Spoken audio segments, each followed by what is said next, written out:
Welcome to the Trust Factor Radio, bringing you interviews and insights to unlock the power of the subconscious mind to create authority, credibility, and trust. With your host, the Authority Architect, and best-selling author, Neil Howe. Hello, welcome to the show. This is your host, Neil Howe, and today my special guest is Tom Libelt. Tom is the founder of Smart Brand Marketing, and he learned from a young age how to sell and negotiate business by getting haggled by Russian vendors. His family moved from Poland to the US to escape communism, and his parents took any job they could to survive. Now, seeing all this as a young man motivated Tom to never want a job and keep moving forward as an entrepreneur, a publisher, a salesman, and one of the top Polish hip-hop artists. Tom spends most of his time in Chiang Mai, Thailand. He runs Smart Brand Marketing, and we market online courses. Tom seems like one of those guys with the Midas touch, where everything he works on turns to gold. He has published around 5,000 Kindle books, built a successful SEO and online course marketing business. He's partnered with Muay Champion, owned a coffee shop, a retail store, a record label, created a documentary, and released 2 albums with 5 hits on top 10 Polish radio. And all of it was bootstrapped and done with 0 outside funding. Well, Tom, what a great backstory that you have here. Lots of experiences. Looking forward to hearing about it. Welcome to the show. Yeah, man. Thank you for having me. Well, take us back. Well, first of all, it's morning time here where I am, but it is nighttime where you are. What was it that made you want to move to Thailand? I didn't actually want to move to Thailand. There was a conference here a couple of years ago, and it was in a private membership group that I'm a part of. And, I came here, didn't like it that much, moved all around Asia, all around Europe. Came back again, the next year for the conference, stayed a little longer. And, it's one of those places that grows on you. And one of the main reasons it does is because there are a lot of people working online that live here, right? Like there's, I would say maybe, between 1,000 and 4,000 people from all over the world building businesses online from their laptops in Chiang Mai. The number varies, but, it's a pretty big crowd. You don't find it almost anywhere else. Well, that's pretty amazing. And it just shows you how open this world of business is now, that you can go pretty much anywhere and do business from your laptop. It all depends on what you're looking for as far as your lifestyle from now. So, what is it about the business that you do now and who you help that, made you move to Thailand as your home base?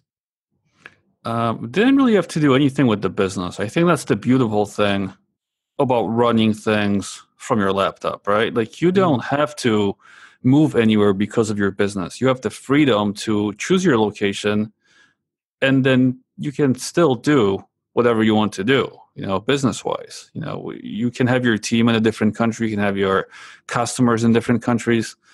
You're not bound by wherever you're from. You don't have to follow the narrative or the same script that people told you should when you were younger. Like they used to always ask me, like, what are you going to be when you grow up? I'm like, I don't know. And you know what? I still don't know what I'm going to be when I grow up. Like I'm still doing things. Things don't have to work in that way anymore. Like we have so much freedom. It's just incredible.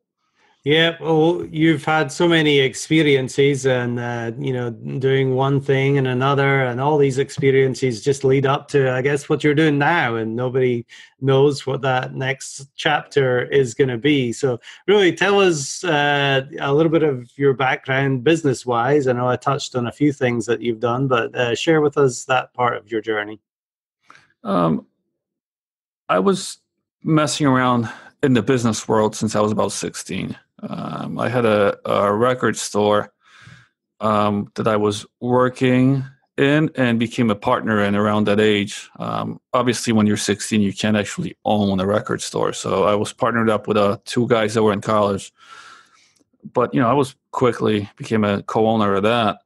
And after that, I played around in the music industry, doing various things. I got a lot of sales experience because I just felt like, in your 20s, you should learn some sort of a skill. And the one I wanted to learn was how to sell, because if you can sell, you're going to stay in business. That's just the number one rule of business. And I've done that. And once I figured I had enough of a foothold in sales, and I started messing around with marketing a bit, because it's different. Prospecting, sales, marketing, those are three different things. And kept on trying my hand at different businesses. I got bored at times making good money, so I filmed a documentary and had a lot of side projects. And although it seems like I've been doing a lot of different things, most of them have been in the same field, and I make sure I use my sales and marketing expertise and my prospecting expertise all the time. So even though I might help different people now, like I used to do different types of services before, I'm still using the same skills. With SEO, we still have that agency, and I used to help promote just any business, but I felt like, why be a generic agency that can do a good job at everything, where I can do a great job in one thing? And I've really focused on the online course marketing. And that kind of came from partnering with the Muay Thai champion. When I was doing SEO in Atlanta, I worked with a gym, and he was a manager at that gym. And I did a really good job for them. We became good friends. He invited me to a lot of fights. And one day he just asked me, can we move my training that I do in the classes here too online? And I said, I don't know. But we tried, and then we failed a lot. But at one point, it all came together, and we made decent money. I'm just saying, you're going to fail on the way quite a bit too. So don't get discouraged by that. We failed for about 2 years trying different things. But, got that going, and, helped some other friends with courses. And eventually I was like, I'm pretty good at this. Getting help from a guy that did one course, that's kind of dangerous. But, from someone that can has a track record of about 20 or 30 courses, and promoting those well, that's a fair bet. And that was the point where I started the company. Great. So your whole background in, publishing Kindle books, and publishing 5,000 Kindle books is quite a feat. And of course, your SEO background, helped you realize what that content would need to be in the marketing of courses. So tell us who it is that wants to market online courses now, and who is it that you really prefer to work with? Before we address that, let me just go back just a little bit to the SEO and Kindle business, because a lot of people do get excited about that part when I mentioned the Kindle business. Look, all that was a pivot, right? So maybe 6 or 7 years ago, in the SEO world, we were all using blog networks, right? These big blog networks. What that means is you paid a membership fee, let's say $90, and you could write a whole bunch of content, maybe 50 to 100 blog posts, and use their platform to put it on a whole bunch of different blogs. That's what you were paying for. You would get a certain amount you could put it on, and get backlinks to your website, and you would rank. One day, the whole industry woke up, and Google wiped out all of these blog networks, all these mainstream ones. Right. So, we were all stuck with a lot of money out of our pocket. And just, I'm telling you guys that now because I'm seeing these blog networks make a return, because a lot of people didn't live through it and forgot about it, but that's what they are, and they will get wiped out. But we got stuck with a lot of blog posts, with a lot of money loss, and I had a team of really good workers, and I didn't know what to do with them. Around that time, I heard about the Kindle book publishing, and I just told the manager and the writers, like, you know what? You're writing about certain topics all the time. Just start writing books. I don't care what they are. Just, create some kind of a system. I'll help you with topics, themes, things like that. And just, you can use one of the graphic guys from a different department to create the covers. And, they started pumping out like 100, 150 books per month. So, the system was great, but I'm just, want to show that was just a pivot, right? Like it just came one day. We're like, we woke up and said, okay, well, I'm not going to fire you guys if I can help it. And I could. So I was like, just, and within 3-4 months, they already broke even. So it was a very easy transition, actually. Online courses. A lot of people have great knowledge, right? And that's authors, speakers, coaches, guys like my friend and the Muay Thai guy, a lot of fitness. There's a lot of people with great knowledge, right? And the main problem with selling knowledge usually is that you sell it through hours, right? Like if you do a speech or if you go to a workshop or training, you got to trade hours for money, right? So a lot of these guys are trying to monetize their knowledge through the online space, through the courses, right? What I find is that 80% of them, even though they're great, don't sell. You can't just put something out there and sell this course. And selling courses is very different online than selling your expertise in person. I found that too, because often you're dealing with a different audience, right? Like I'll give you an example of a client. He sells a service to CEOs, right? And he gets about $8,000 for a day of training through that method. When he moved online, he tried selling the same thing and it wouldn't work. He did the exact same course. He priced it between $100 and $900. He tried it. He was trying since 1997, he told me. I didn't even know there were online courses back then. But he's been trying for that long and couldn't get it to work. A year and a half ago, he went on Udemy and he created 130 courses over that time. Don't ask me how he did it. It's got to be some kind of a system like the Kindle books I had. He was just pumping them out. But last month, he showed me his account and he made over $250,000, right? But on Udemy, you're making like $2-3 per course. And Udemy, chooses the pricing. They take most of the money. So he came to me and we're moving it to his own platform now. And I have some ideas how to price it correctly and get the people excited. But you can see that between 97, he tried by himself until about 2017, then did it in a way where he made a lot of money, but has zero control now. And that's super scary, right? Like Udemy hit him a month ago by taking 600 reviews of his course, for some reason, because they can. And that scared him. That scared the hell out of him. He's like, I have zero control. Like my courses will probably sell half of what they did last month just because of this. Right. But I find these type of cases all the time, right? People with great knowledge, they put something online and they just can't find a way of how to position it, how to show people that transformation, because you need some sort of a transformation in a course. I'm going to take you from getting started on Instagram to having 1,000 followers in a month. That's a transformation in some way. Right. Then you got to tie that into a value, right? Like, what is that worth? What are these 1,000 followers in a month worth to someone? And then how do you position it? Who would need these, and what sort of problems or challenges they have now that could be solved by having 1,000 followers? And not only that, but what can they do with these followers? I need to show them how they can maybe monetize or use it to, there are a lot of different factors when you put it online. If I'm selling to you in person, it's a bit easier, because it's going to be something where it's more personalized, right? Like a workshop, or like, this guy selling to CEOs, he goes in person, trains them, these guys can spend $8,000, no problem from the budget. But a CEO is not going to go take an online course. So the difficulty there is that sometimes you're selling the exact same expertise, but you need to find a different market. So, taking a look at some of the people that I deal with a lot of authors that want to come on and talk about their book, and they've put all this work and effort into getting this book out there. But at the end of the day, yes, it's definitely going to help you get speaking engagements and fees for that, hopefully.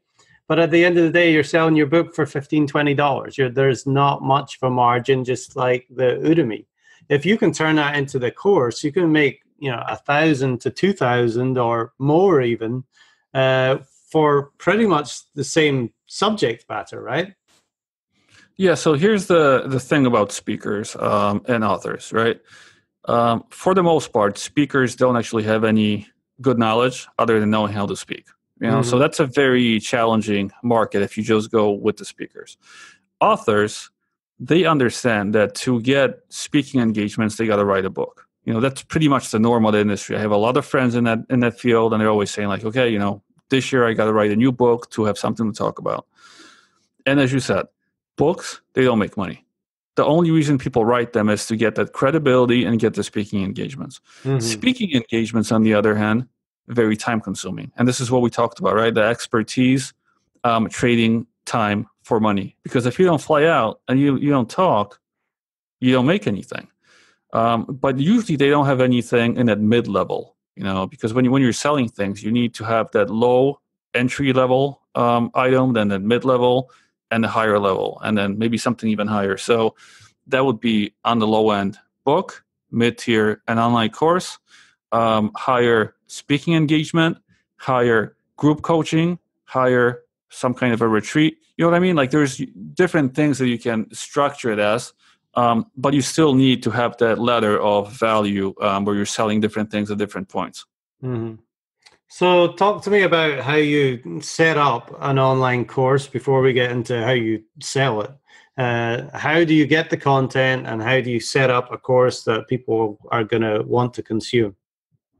I usually like to work backwards with people when they think about it. I'm like, okay, let's tackle a big problem. Let's figure out the different steps that you will use to solve that problem. So usually, you have to present something that will cause a transformation in your system, how to do it. And pre-selling a course is a really good idea. Just pre-selling the idea. I've often found success with just creating one module, pre-selling it, having enough people to validate it, and then as they come in, quickly start creating the other ones, right? So an outline and a good value proposition is often enough to get started. And how do you develop the content from there? How long does it take to put a course together? Well, we do have a company called WeCreateOnlineCourses.com, and it takes about 14 hours of the speaker or author's time because that's the only time they spend with us on the phone. And the rest of the time is just us hustling to create the content out of what they said on the phone, the slides, getting all the technical stuff done. We turn that around within, let's say a month, and then they have to record. Or if they're, bowling out and have a big budget, we can get someone else to record that too. I don't think creating the course is the key problem in the industry. Creating courses is fairly easy. And then the sad thing is that even though you might have great content and put in years of, your efforts into creating a course, it's less than 20% of the success, right? The heavy lifting is all done by marketing. Right. You need to be able to sell it. So, the focus is usually on the expertise, but I feel like, you already have that. The main problem is like, what do we do with it to make money? That's the biggest challenge. And that's why I'm really focusing on the marketing of them, because in that other business, which I'm partnered with a friend, I didn't think I was needed as much. It's very clear cut. It's not hard to create a system and run people through it. It's the marketing that's super challenging. So what kind of things do people have to do in order to market an online course then? Really depends. The main thing they need to understand is that it's the same thing as selling in person in a way. You still need to prospect for people. You still need to interrupt them in some way. You got to bring them to your side of the conversation. You have to warm them up a little bit to trust you and show some credibility. You need to present the problem to them in a way that they can kind of logically and emotionally see that problem. Then you need to show how you deal with that problem. You need to handle objections, and you need to ask for a sale. And this all has to be done through the sales funnel online, right? But you have to take the same steps and mimic those in the internet world, right? Just because you're hiding behind a laptop doesn't mean, the people are not people anymore, the ones buying it. That's the main challenge, right? It's to get people to understand that process still needs to exist online. And then we work through it. When we prospect, it could be LinkedIn, could be full marketing, could be YouTube, could be Facebook, Google, paid, organic, a lot of ways to prospect, but we still need to get that done. Interrupting them, that's the copy, that's the headlines, that's your lead magnets, that is whatever you can come up with to just get people to pay attention to you. It's just the regular steps of a sales conversation. Right.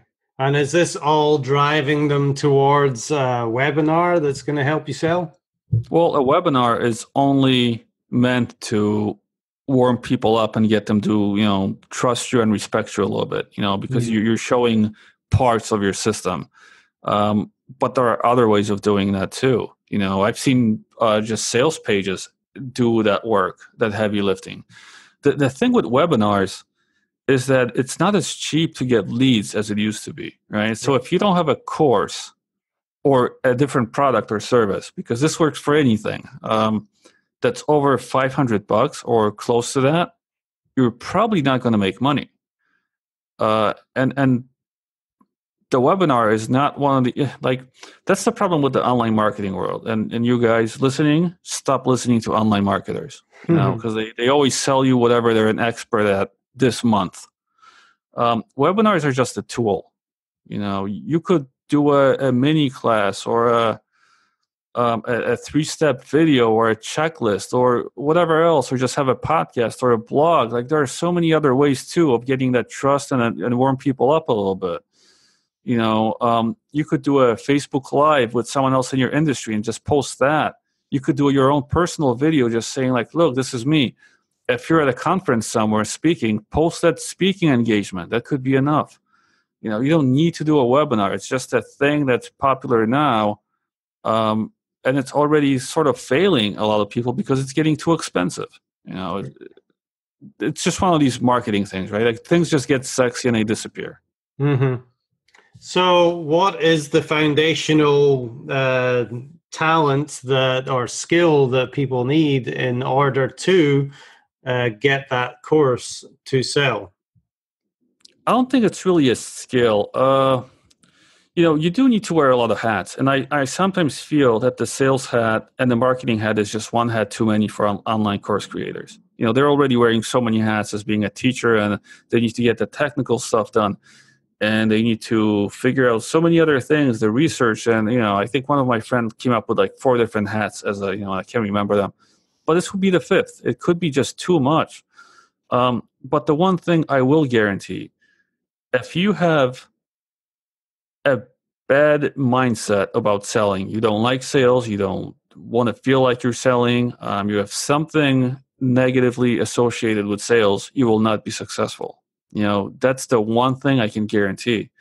You need to figure out how to sell in a way that's comfortable to you, but you do need to understand you are selling something, and you just can't be, I guess, coming at it from both sides. I need to do something, but I hate doing it. It's just, it doesn't work well.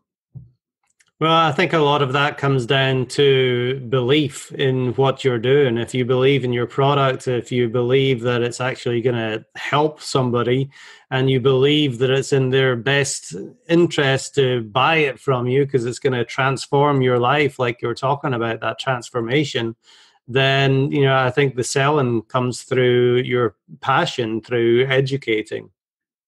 Yeah, I agree. And half of it is that the people creating courses shouldn't be creating them in the first place. It's another sexy object they heard about from the internet marketing world: create an online course.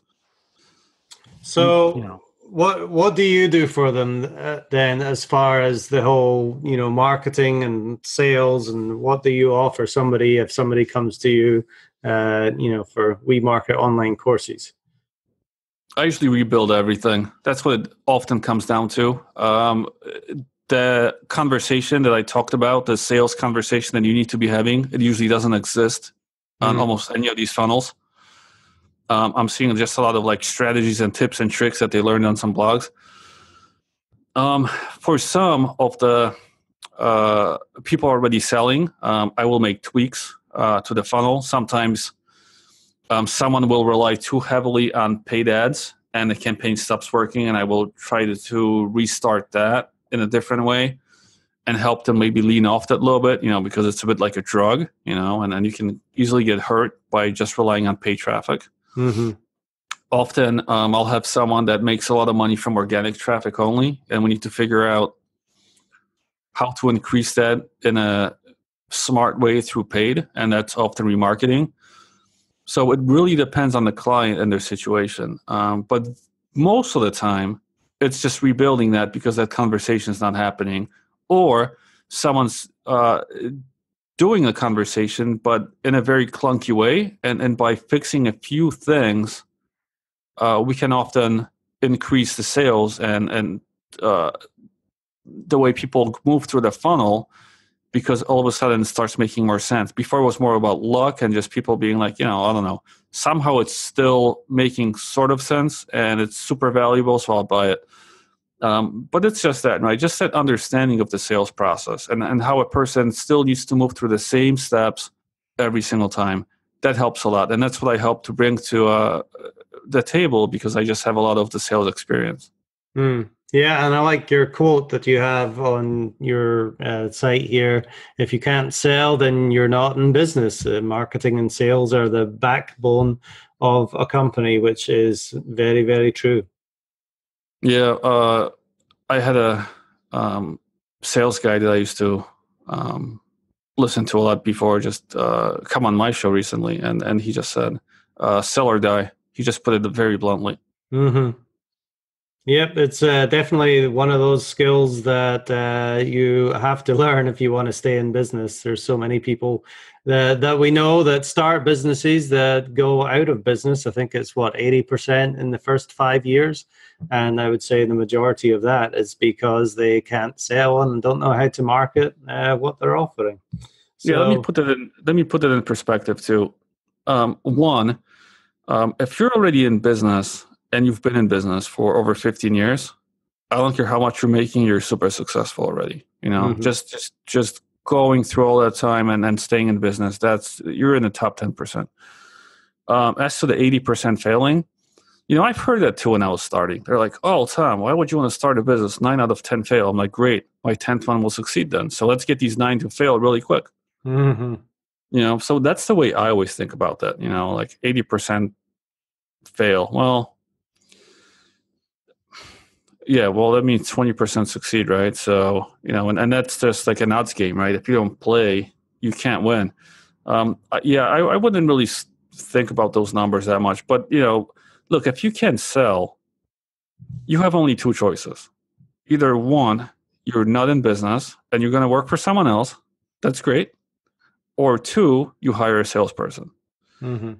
And the scary thing about the salesperson is if they control your sales funnel completely, you have no idea what's going on. They control the list. They know how to prospect. They're in charge. They can put you out of business. They can ask you for a raise. They can ask for not reasonable things.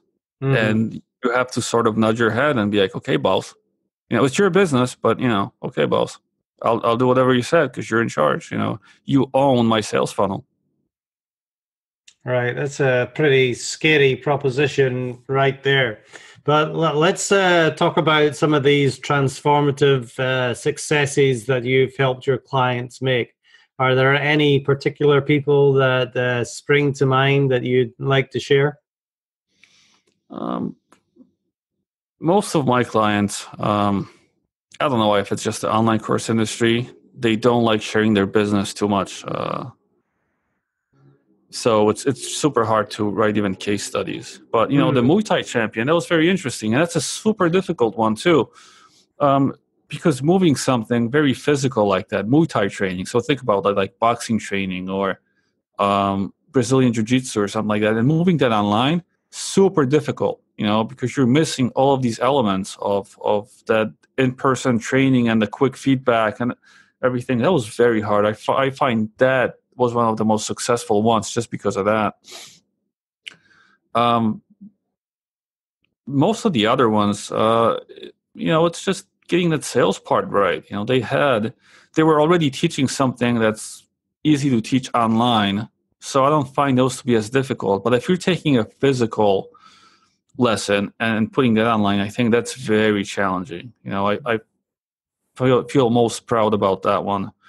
But I mean, look, it's still great. Like many of the course people that came to me, they were making either nothing, had to start from scratch or move from Udemy or other things. And look, we got them up to 20, 40K per month. That's a huge success for a lot of people right there, right? But that's just the money part. I feel like the system is the same. It's the physical ones, which are super challenging. Definitely. And, bringing it all the way back to the start, once you have a system that is set up like this and it is making money, you can choose to go anywhere you like in the world and just work from your laptop, which is exactly what you're doing now, Tom. So this has been great, very educational. Open the eyes, I'm sure, of many people, especially those authors that have written books. Just give them a different way to make money by creating an online course. Now, Tom, if somebody wants to reach out to you, what is the best way for them to do that? Just come to smartbrandmarketing.com. If you go on the podcast and you click the little tab saying online courses, a lot of info there. Also info on sales and copywriting, some other things that I just find interesting. But that site has the entire funnel for everything that we do. Mm-hmm. So it's the easiest way to just go through and figure out if there's anything I can help with. But yeah, if you are in business, I really recommend grabbing some, good books on sales and advertising and things, just because, those are key. Those are really key. And anything you're reading now on blogs and coming out in like the recent maybe 10 or 20 years, it's all people just copying the same old ideas and putting them out in like, different covers and ways. But just the old stuff's always the best, but you need to kind of think about that. You are in the business of sales, marketing, advertising. Don't let anyone else be in charge of that completely. They can help, they can coach you through, they can rebuild stuff for you, but at the end of the day, you need to be the one in charge. Mm-hmm. Off the top of your head, are there any that you recommend, any of those sales books? If you have a second, I can look on the shelf. Yeah, sure. It's kind of late. Just give me 1 sec.